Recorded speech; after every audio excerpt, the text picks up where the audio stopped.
One of my favorite things to do after I get back from a trip is to look at all the stuff that we brought back. So here's everything we got in Mexico. The family-owned tequila distillery tour was honestly one of our favorite parts. So we brought back 3 bottles. One is a birthday gift and 2 are just other bottles that we really liked.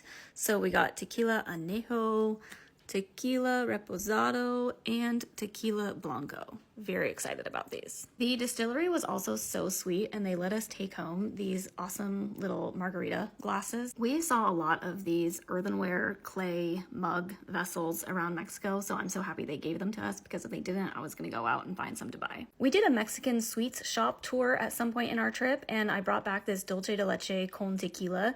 It is so good. It's basically like caramel sauce, but just better. We also did a woodworking paint artisan workshop experience that was so fun. So this is the one that I made and this is the one that my partner made, and they're so cute and they're gonna go up on our wall somewhere.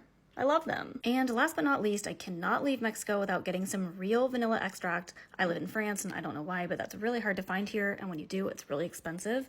And we also got some tagine. Again, maybe I can find this in France, but it's so much easier and cheaper to find it in Mexico. I love all of our little souvenirs. I'm so happy with this collection.